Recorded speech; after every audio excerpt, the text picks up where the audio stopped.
Hi everyone, as I walk around the show I see some beautiful things and it's no exception here. We have the lovely Lois from Kristalle. How are you, darling? I'm good. And there's a little piece of heaven in Lois, but a little piece of heaven in the beautiful British minerals that they have in Germany.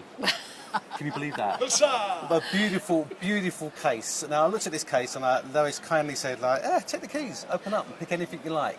So I'm going to first pick out the Bornite. Oh. This is a classic British mineral from Iluggan in Cornwall.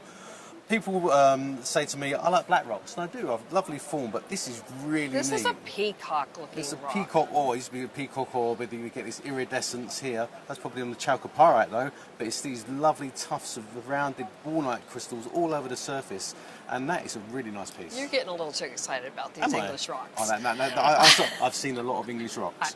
Yes, you have. That is a really, really nice piece. Quality. And actually, you're getting that steely blue colour from the crystals themselves. But often they're coated with horrible other things and they get a bit messy.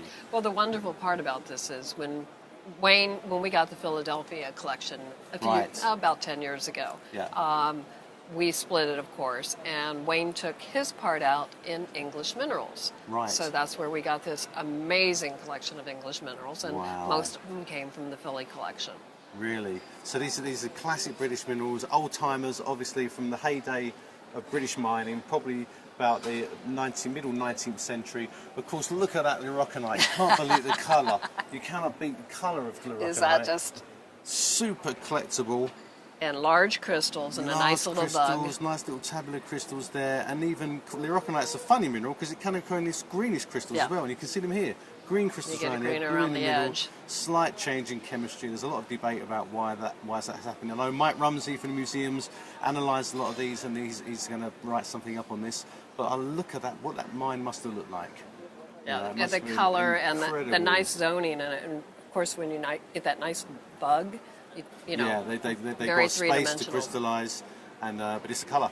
Colour is everything. Will Gorland, the mine, is in a field now. It's a nice little field, a few humps here and there, and you wouldn't believe that these things came out from that fantastic mine. Yeah, this is so exceptional, and people come by and they're like, "Oh my God!" That's really, and really nice. then, of course, I tell them the price, and they fall down. So then I can tell them they can buy a little one over there. A tiny one at the bottom. Yeah, just in case. No, it's not so uncommon after all. Oh, no, that's a fallacy. Of course, they're very, very rare. Look at that. And the mark of a good heart-shaped twin is there's hardly any damage on the top surface. They really easily get chipped along the surface, but look at that. That is beautiful. That's why we've tried not to drop it. No, but you can see why. Look at the cleavage. Yeah. Cleavage planes all the way through this thing. I love these little speckled manganese oxides all the way through it. It gives it real character. But the size of that is huge. And if you look really carefully, you can see the thin film interference, the slight iridescence coming from the high dispersion of calcite itself. So it's really, really pretty. Good. I've got to pick this up. This is not British. This is not British. No, this is, gosh, Shannon, look at that fluorite on quartz. A lot of the fluorite you see from Switzerland and Chamonix, Mont Blanc, they're sort of sub-translucent. These are transparent. Yeah, and of course when this was found is when they were cutting the road through. So this is Simplon Tunnel. It is. Okay, so people who don't know, that is a big railway tunnel between Italy and Switzerland. Yes. And as they drove through that tunnel, they were discovering the Alps, the actual structure of the Alps when they were doing that. And they kept hitting fault zones and lots of water, and it was a real pain to put a tunnel through. But with those fault zones became lots of mineralisation. And the clarity of the quartz on that is just phenomenal. It is. That is perfect. I mean, you can read right through it. It's just beautiful. And you know, you might like the specimen up that way, or let's make it into a steamboat that way. It looks nice like this.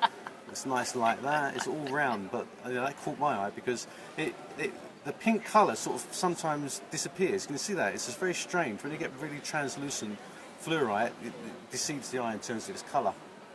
And that's really nice. The Cavradi hematite. This show is producing a lot of alpine. Well, yes, in this area there are some fabulous stuff. That is big. It's big.